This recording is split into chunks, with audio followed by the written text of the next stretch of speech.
സുഖ്വിന്ദർ, സുഖ്വിന്ദർ, സുഖ്വിന്ദർ, സുഖ്വിന്ദർ എഴുന്നേക്ക്, എഴുന്നേക്ക്. സുഖ്വിന്ദർ, എന്താ പറ്റിയേ? സുഖ്വിന്ദർ, ഒന്ന് നോക്ക്. നമ്മളിപ്പോൾ ജീവിക്കുന്ന ഈ സമൂഹത്തിൽ ആർക്കും അറിയാത്തൊരു കാര്യമുണ്ട്. ആര് എപ്പോ എവിടെ ആരെന്തും ചെയ്യുമെന്ന്. ഞങ്ങൾ പറയാൻ പോകുന്ന കാര്യം എന്താന്ന് വെച്ചാ, ക്രിമിനൽ നമ്മുടെ സമൂഹത്തിനിടയിൽ നമ്മളിൽ ഒരാളായി തന്നെ തുടരുന്നുണ്ട്. എന്ത് കാരണം കൊണ്ടായാലും ഇതൊരു കടങ്കഥയായി ഇപ്പോഴും അവശേഷിക്കുന്നു. ഒരാൾ ഒരിക്കലും പ്രതീക്ഷിക്കാത്ത ക്രൈമാണ് നമ്മുടെ ഇന്നത്തെ എപ്പിസോഡിലെ കഥ. ഒരു മനുഷ്യന് മുന്നോട്ട് പോകാൻ പല വഴികളുണ്ട്. പക്ഷെ ഒരു മനുഷ്യൻ മനുഷ്യത്വം വേണ്ടെന്ന് വെക്കുമ്പോൾ അയാളുടെ പ്രവൃത്തികൾ കൊണ്ട് ഒരുപാട് ജീവിതങ്ങൾ നശിച്ചു പോകുന്നു. ഈ കഥയും അങ്ങനെ ഒരു കഥ തന്നെയാണ്. പൂനെയിലെ ഒരു റിട്ടയർഡ് ചീഫ് എഞ്ചിനീയർ ഇന്ദ്രജിത് സിംഗിന്റെ കഥയാണ്. നമുക്ക് നോക്കാം. ഡിസംബർ 5 രാത്രി ഇന്ദ്രജിത് സിംഗിന്റെ മൂത്ത മകൻ ഗുർവിന്ദർ സിംഗ് വിദേശത്തെ ജോലിയിൽ നിന്ന് ലീവ് എടുത്ത് തന്റെ വീടും വീട്ടുകാരെയും കാണാൻ പൂനെയിലെത്തി.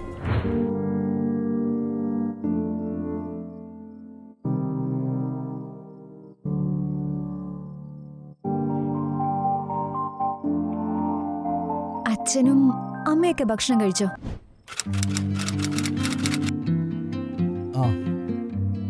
അച്ഛനും അമ്മയെ നേരത്തെ കഴിച്ചിട്ട് കിടന്നു. അമ്മയ്ക്ക് സുഖമില്ലാത്തോണ്ടാ നേരത്തെ കിടക്കാൻ പോയെന്ന് പറഞ്ഞേ.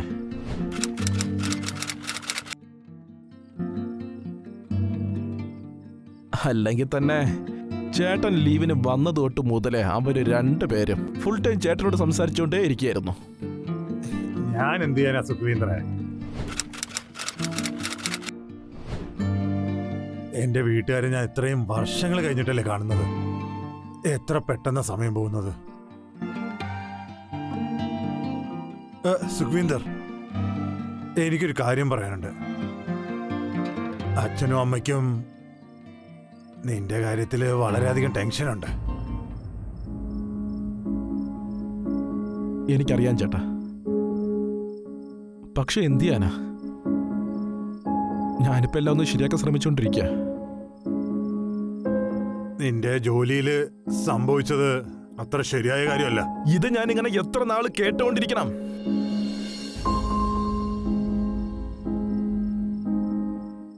നോക്കേട്ടാ, എനിക്ക് തെറ്റുപറ്റിയെന്ന് എനിക്ക് നല്ലതുപോലെ അറിയാം. ഞാൻ തിരിച്ച് ദുബായിലേക്ക് പോയി സെറ്റിൽ ആയാലോ എന്ന് ആലോചിക്കുന്നേ. അപ്പൊ എല്ലാ പ്രശ്നവും സോൾവ് ആയിക്കോളും. എനിക്ക് ദുബായിലൊരു ജോലി സെറ്റായിട്ടുണ്ട് ചേട്ടാ. കുറച്ച് നാൾ കഴിഞ്ഞ് ഞാനും നിക്കും അവിടെ പോയി സെറ്റിൽ ആവാനുള്ള പ്ലാനാ.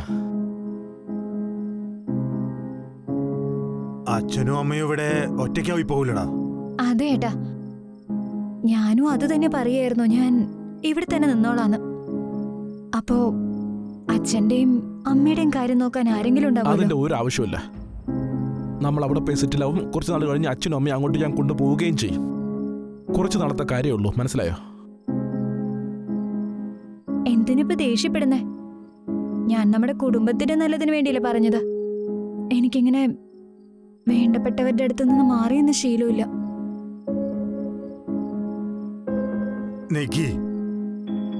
സുഖ്വീന്ദർ ഇങ്ങനെ ഒരു കാര്യം പറഞ്ഞിട്ടുണ്ടെങ്കിൽ അതിനെപ്പറ്റി നല്ലോണം ആലോചിച്ചിട്ടുണ്ടാവില്ലേ? പോട്ടെ, നമുക്കത് പയ്യെ ആലോചിച്ച് തീരുമാനിക്കാം. ഇക്കാര്യത്തില് അച്ഛന്റെ അമ്മയുടെ അഭിപ്രായം കൂടെ അറിയണ്ടേ? അതെ.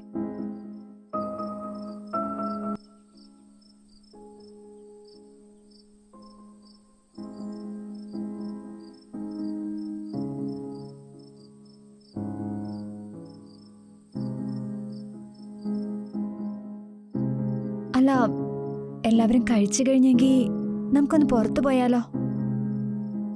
നിങ്ങളുടെ ദേഷ്യമൊക്കെ ഒന്ന് തണുക്കും, പിന്നെ ഭക്ഷണം ഒന്ന് ദഹിക്കും. ശരി. അല്ല ചേട്ടാ, ചേട്ടന് വന്നേ. ഇവിടെ ഇറങ്ങി നടക്കാൻ നല്ല രസമാ. ശരി, നിങ്ങൾ രണ്ടാളും ചെല്ല്, ഞാൻ പുറകെ വന്നേക്കാം. ശരി.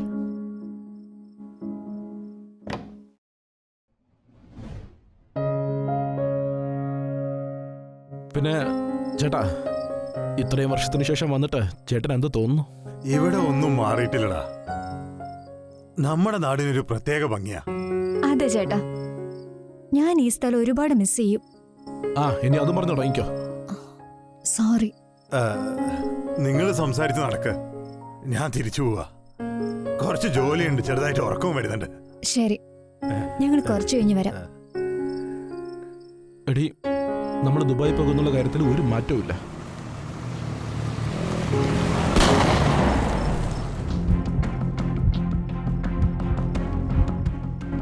സുഖ്വിന്ദർ, സുഖ്വിന്ദർ, സുഖ്വിന്ദർ, സുഖ്വിന്ദർ എഴുന്നേക്ക്, എഴുന്നേക്ക്. സുഖ്വിന്ദർ, എന്താ പറ്റിയേ? സുഖ്വിന്ദർ, ഒന്ന് നോക്ക്. വെടിയൊച്ച കേട്ടാണ് ഗുർവിന്ദർ സിംഗ് റോട്ടിലേക്ക് ഓടിച്ചെന്നത്. അവിടെ അയാൾ കണ്ടത് സുഖ്വിന്ദർ ചോരയിൽ കുളിച്ചു കിടക്കുന്നതാണ്. അവിടെ ഇരുന്ന് നിക്കി അലറി കരയുകയായിരുന്നു. ഒരു ബൈക്കിൽ 2 യുവാക്കൾ അതിലൂടെ പോയിരുന്നു. നിക്കി അവരുടെ മേൽ വിരൽ ചൂണ്ടിക്കൊണ്ട് പറഞ്ഞു വെടിവെച്ചത് ആ ബൈക്കിൽ പോയവരാണെന്ന്. ആ ബൈക്കിൽ പോയവരെ പിടിക്കാൻ ഗുർവിന്ദർ സിംഗ് അവരുടെ പിന്നാലെ ഓടി. പക്ഷേ അപ്പോഴേക്കും ബൈക്കിൽ വന്നവർ അവിടെ നിന്ന് രക്ഷപ്പെട്ടിരുന്നു. ചോരയിൽ കുളിച്ചു കിടക്കുന്ന അനിയനെ കണ്ട് ഗുർവിന്ദർ തന്റെ അനിയന്റെ അടുത്തേക്ക് ഓടി. അപ്പോഴേക്കും സുഖ്വിന്ദറിന്റെ ജീവൻ നഷ്ടപ്പെട്ടിരുന്നു. റിട്ടയർഡ് ചീഫ് ഓഫീസറുടെ മകൻ കൊല്ലപ്പെട്ട വാർത്ത പത്രങ്ങളിൽ വന്നപ്പോൾ മുകളിൽ നിന്നുള്ള പ്രഷർ കാരണം പോലീസ് അന്വേഷണം ഊർജിതമാക്കി.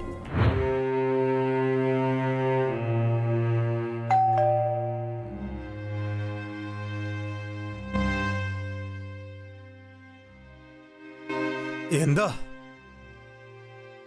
നമസ്കാരം. നമസ്കാരം. ഞാൻ ഇൻസ്പെക്ടർ സൂരജ്. ഞങ്ങൾ അകത്തേക്ക് ഇറക്കട്ടെ? ആ വരൂ.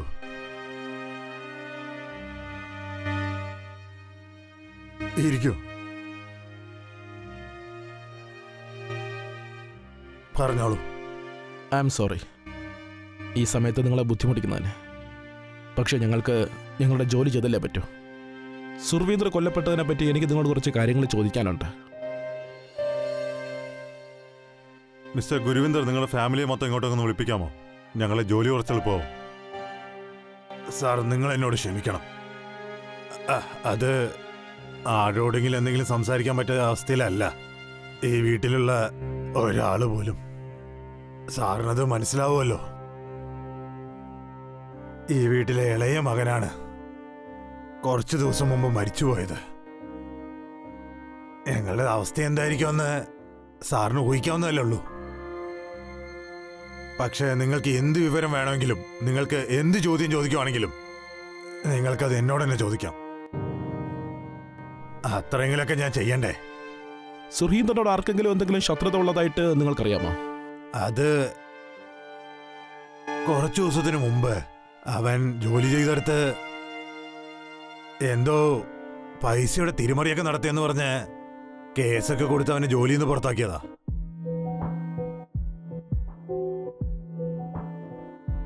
എനിക്ക് അവിടെ ഉള്ളവരുടെ പേരൊന്നും അറിയില്ല. ചിലപ്പോ അവനെ കൊന്നതിന്റെ പിന്നില് അവന്റെ ഓഫീസിലുള്ള ആരെങ്കിലും ആവാനുള്ള സാധ്യതയുണ്ട്. ഞാൻ പൂനെയിലേക്ക് വന്നിട്ടിപ്പോ വളരെ കുറച്ച് ദിവസമായിട്ടുള്ളൂ. അവന്റെ ഓഫീസ് എവിടെയാന്ന് പോലും എനിക്കൊരു ഐഡിയ ഇല്ല. പക്ഷെ സാറ് അവന്റെ ഓഫീസിലൊന്ന് അന്വേഷിച്ചാൽ അത് നന്നായിരിക്കും. ചിലപ്പോ സാറിന് അതൊരു ഹെൽപ്പാവും. മിസ്റ്റർ ഗുരുവിന്ദർ, നിങ്ങളുടെ അനിയന്റെ ഓഫീസിന്റെ അഡ്രസ് ഒന്ന് എനിക്ക് എടുത്തു തരണം. എന്തായാലും ഞങ്ങൾ അവിടെ പോയി ഒന്ന് അന്വേഷിച്ച് നോക്കാം. ശരി, ഞാൻ അതാ പോരാം. സാറേ, ഈ കേസിന് അയാൾ ഓഫീസുമായിട്ട് കണക്ഷൻ ഉണ്ടെന്നാണ് എനിക്ക് തോന്നുന്നത്. എനിക്ക് തോന്നുന്നില്ല. കൊള്ളാവുന്ന ഒരു കമ്പനിയും അവരുടെ എംപ്ലോയീസിനോട് ഇങ്ങനെ ഒന്നും ചെയ്യത്തില്ല. അത് അവരുടെ ഇമേജിൻ്റെ പ്രശ്നമോ. ചിലപ്പോൾ ഓഫീസിലെ എംപ്ലോയീസിന് ഇതിൽ പങ്കുണ്ടാകാൻ സാധ്യതയുണ്ട്. താനൊരു കാര്യം ചെയ്യ്. ദുർഹീന്ദർ പറഞ്ഞ അഡ്രസ്സ് വെച്ച് താൻ അവിടേക്ക് പോയിട്ട് ഇതിനെപ്പറ്റി വിശദമായിട്ട് അന്വേഷിക്കേ. ആളുകളെ ചോദ്യം ചെയ്യ്. ആ പിന്നെ ഈ ഗുർഹീന്ദറിൻ്റെ മേലെ ഒരു കണ്ണുണ്ടായിരിക്കണം. ഇപ്പോൾ കുറച്ച് മുന്നേ ഇയാൾ പറഞ്ഞല്ലേ ഓഫീസിലേക്ക് ഇപ്പോൾ വന്നേ ഉള്ളൂ എന്ന്. എന്നിട്ട് കുറ്റം മുഴുവൻ ഓഫീസിലുള്ള എല്ലാവരെയും തലയെ കൊണ്ടാ കിട്ടും. ഈ ഒരു ആംഗിളും കൂടി നമ്മുടെ അന്വേഷണത്തിൽ കൺസിഡർ ചെയ്യണമെന്നാണ് എനിക്ക് തോന്നുന്നത്. ചിലപ്പോൾ ഈ കൊലയിൽ ഈ കുടുംബത്തിലുള്ളവർക്കും പങ്കുണ്ടായിരിക്കും. ഞാൻ അപ്പോഴേക്കും മർഡർ സ്പോട്ടിലോട്ട് പോയിട്ട് വിശദമായിട്ടൊന്ന് അന്വേഷിക്കട്ടെ. സാർ, മർഡർ സ്പോട്ടിൽ നമ്മൾ ഒരുപാട് പോയി അന്വേഷിച്ചിട്ടുള്ളതല്ലേ? ചിലപ്പോൾ ചില കാര്യങ്ങളൊക്കെ നമ്മൾ ഒരുപാട് തവണ അന്വേഷിച്ചാലേ കണ്ണിപ്പടികളിലൂടെ ഒന്ന് മനസ്സ് വെച്ച് കഴിഞ്ഞാൽ വൈക്കൽ കുനേന്ന് മുട്ടുസൂചി വരെ കണ്ടുപിടിക്കാൻ പറ്റും.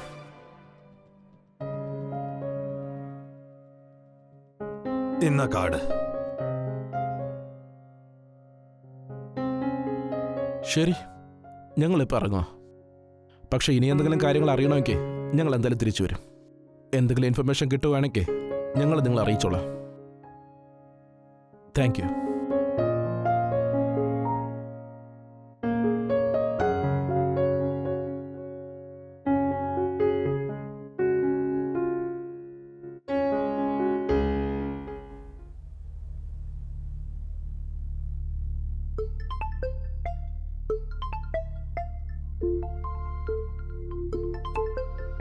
ഇതിപ്പോ എന്ത് കാര്യത്തിനാണാവോ? യൂണിഫോം ഇട്ട ഒരു ദിവസം മുന്നേ സ്വസ്ഥമായിട്ട് ഇരിക്കാൻ സമ്മതിക്കത്തില്ല. ഹലോ, ഞാനിന്ന് ലീവാണ്. നാളെ സ്റ്റേഷനിൽ എത്തുമ്പോൾ സംസാരിക്കാം. ഓക്കെ സാറേ, ഒരു ഇമ്പോർട്ടന്റ് ലീഡ് കിട്ടിയിട്ടുണ്ട്. സുഖ്വീന്ദർ സിംഗിന്റെ ഫാമിലിയുടെ കോൾ ലോഗ് ചോദിച്ചിട്ടുണ്ടായിരുന്നില്ലേ, അത് വന്നിട്ടുണ്ട് സാർ.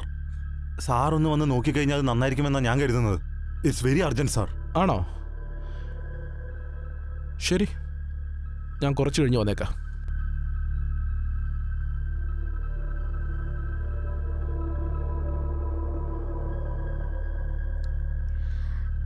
സുഖ്വിന്ദർ സിംഗിന്റെ കേസിൽ ഇൻസ്പെക്ടർ സൂരജ് സുഖ്വിന്ദറിന്റെ ഫാമിലിയുടെ കോൾ ലിസ്റ്റ് എടുപ്പിച്ചിരുന്നു.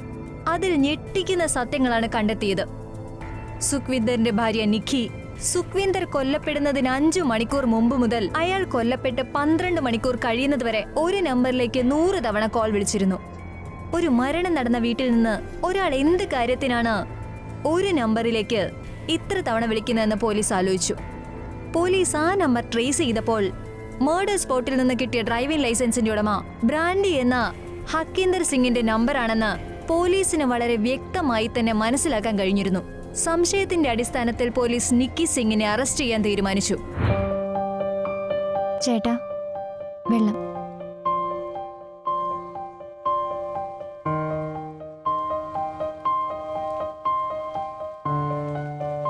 അച്ഛനും അമ്മയും എന്തെങ്കിലുമൊക്കെ കഴിച്ചോ? ഇല്ല, അവരിപ്പോ തീരെ ഭക്ഷണം കഴിക്കുന്നില്ല. എനിക്കാകെ ടെൻഷൻ ആവുന്നുണ്ട്. ഞാനവരെ പറഞ്ഞു മനസ്സിലാക്കാൻ ഒരുപാട് ശ്രമിച്ചതാ. പക്ഷെ എത്രയെന്ന് വെച്ചാ പറയാ, സുഖ്വീന്ദറിന് എന്തായാലും എനിക്ക് നഷ്ടപ്പെട്ടു. ഇനിയിപ്പോ അച്ഛനെയും അമ്മേനെയും കൂടെ അവരുടെ ആരോഗ്യം മോശമായ.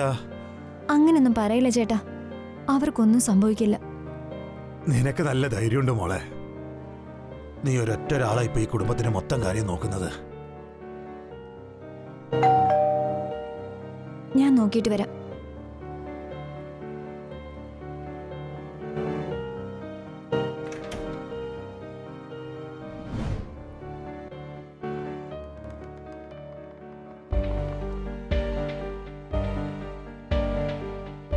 മിസ്റ്റർ ഗുർവീന്ദർ, സുർവീന്ദറിന്റെ കൊലപാതകവുമായി ബന്ധപ്പെട്ട് ചോദ്യം ചെയ്യാനായിട്ട് ഇവരെ കസ്റ്റഡിയിൽ എടുക്കാനാണ് ഞങ്ങൾ വന്നിരിക്കുന്നത്. ഇതാ അറസ്റ്റ് വാറന്റ്. പക്ഷേ നിഖിയൊന്നും ചെയ്തിട്ടില്ല. ആ പാവം അവളുടെ ഭർത്താവ് മരിച്ചതിന്റെ ദുഃഖത്തിലിരിക്കുക. ഇവളെയാണോ നിങ്ങൾ സംശയിക്കുന്നത്? ആ അല്ല, ഞാൻ എന്തിനാ എന്റെ ഭർത്താവിനെ കൊല്ലണം? അതിന് നിങ്ങളാണ് സുഖ്വീന്ദർ സിംഗിനെ കൊന്നതെന്ന് ഞങ്ങൾ പറഞ്ഞില്ലല്ലോ. ഞങ്ങൾ ചോദ്യം ചെയ്യാനാ വന്നത്. നോക്ക് ഇൻസ്പെക്ടർ, എന്നെ ഇങ്ങനെ അറസ്റ്റ് ചെയ്യാനൊന്നും പറ്റില്ല. നിങ്ങളാണെങ്കിൽ വനിതാ പോലീസിനെയും കൊണ്ടുവന്നിട്ടില്ല. അതോർത്ത് ടെൻഷൻ അടിക്കണ്ട, അവരൊക്കെ വന്നോളും. കുറച്ച് വൈകുന്നേ ഉള്ളൂ. മാഡത്തിന് നിയമവശങ്ങളൊക്കെ അറിയാമെന്ന് തോന്നുന്നു അല്ലേ? അല്ല, ഞാനൊരു കാര്യം ചോദിക്കട്ടെ, ഈ ബ്രാൻഡി എന്ന് പറയുന്ന ഹക്കീന്ദർ സിംഗുമായിട്ട് നിങ്ങൾക്ക് എന്താ ബന്ധം?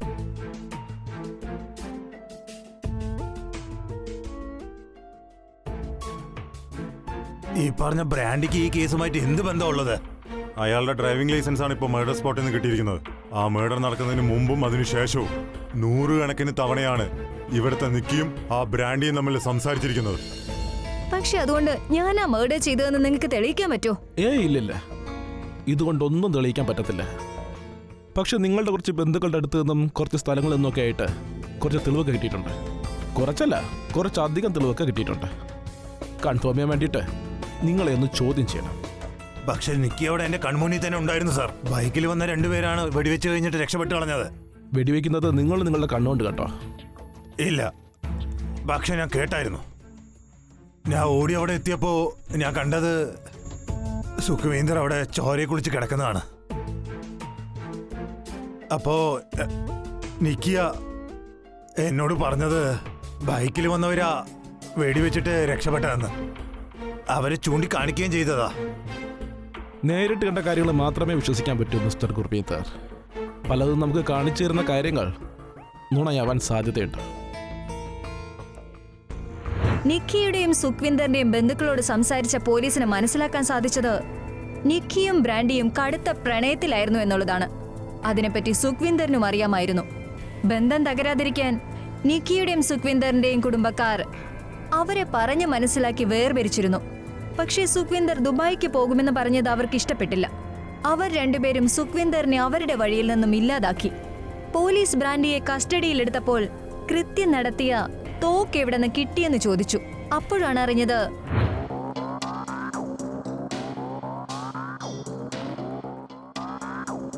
Hello hello എന്തോറ്റി? ഈ രാത്രി എന്തിനാ ഫോൺ ചെയ്തേ? അതിവിടെ സുഖ്വിന്ദർ എന്നെ ദുബായിലേക്ക് കൊണ്ടുപോയി അടങ്ങുമെന്ന് പറയുന്നേ. പറഞ്ഞിട്ട് കേൾക്കുമെന്ന് തോന്നുന്നില്ല. നീ എങ്ങോട്ടും പോകണ്ട. കോളേജിൽ പഠിക്കുന്ന കാലഘട്ടം ഞാൻ നിന്നെ സ്നേഹിക്കുന്നതാ. നീ ഇല്ലാതെ എനിക്ക് പറ്റില്ല. നീ ഇല്ലാതെ എനിക്കും പറ്റില്ല. പക്ഷെ ഞാൻ എന്ത് ചെയ്യാനാ? സുഖ്വിന്ദർ സിംഗും ബാക്കിയുള്ളവരും നമ്മുടെ ഇഷ്ടത്തെ പറ്റി അറിഞ്ഞിട്ട് പോലും ഈ ബന്ധം എങ്ങനെ നിലനിർത്തി കൊണ്ടുപോകുന്നതെന്ന് എനിക്ക് മാത്രമേ അറിയൂ. എനിക്ക് തോന്നുന്നത് ഇയാളെ ഡിവോഴ്സ് ചെയ്യാനാ. നിനക്ക് ഭ്രാന്താണോ ഡി? നീ സുഖീന്ദറിന്റെ സ്വത്തിനെ പറ്റി ആലോചിക്കേ. ഇപ്പൊ നീ ഡിവോഴ്സ് ചെയ്ത് കഴിഞ്ഞാൽ അങ്ങനെ എന്തെങ്കിലും കിട്ടുമോ? മാസ ചെലവിനുള്ളത് തരും, അത്രേ ഉള്ളൂ. നിനക്ക് മനസ്സിലാവുന്നുണ്ടോ? പിന്നെ നിനക്കറിയാലോ എന്റെ ഫിനാൻഷ്യൽ കണ്ടീഷൻ മോശമോ ഇപ്പോ. എന്നാ നീ എന്തെങ്കിലും ചെയ്യ് ബ്രാൻഡി. ഞാൻ ദുബായി പോവില്ല.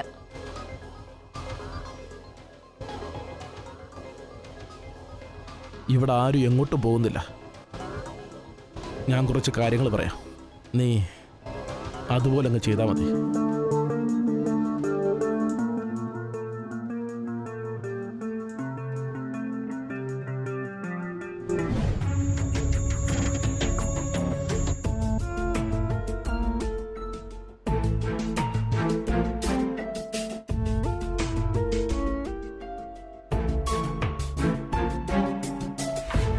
ഫോൺ എടുക്ക്.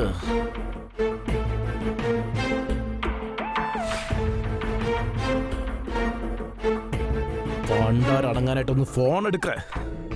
ഹലോ, ഇതെവിടെയാ? ഞാൻ എത്ര നേരിട്ട് വിളിക്കാം തന്നെ. പിന്നെ എനിക്കൊരു ഗണ്ണ് വേണം. അല്ലടാ, അത് പിന്നെ എൻ്റെ ഫ്രണ്ടിൻ്റെ കല്യാണോ. അപ്പോൾ എനിക്ക് ചുമ്മാ ഷോ കാണിക്കാനാ ഈ ആകാശത്തേക്ക് വെടിവെച്ചിട്ടേ. നിനക്കറിയാലോ, കുറച്ചൊക്കെ ഷോ ഓഫ് കാണിച്ചാലേ എനിക്കൊരു സുഖമുള്ളൂ. അപ്പൊ നീ തരുമല്ലോ അല്ലേ? ആ ശരി, എന്നാ പിന്നെ ഞാൻ നാളെ ഒന്ന് വാങ്ങാം. ആടളിയാ, മറ്റന്നാ തന്നേക്കാം ഞാൻ. ആ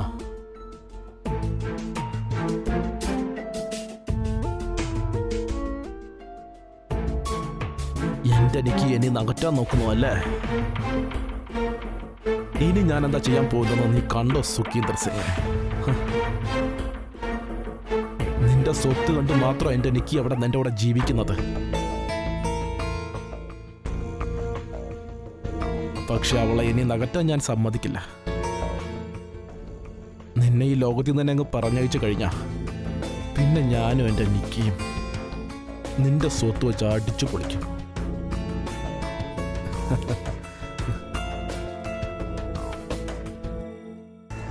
സ്വത്ത് ആഗ്രഹിച്ചാണ് നിക്കി സുഖ്വിന്ദർ സിംഗിനെ ഡിവോഴ്സ് ചെയ്യാതിരുന്നത്.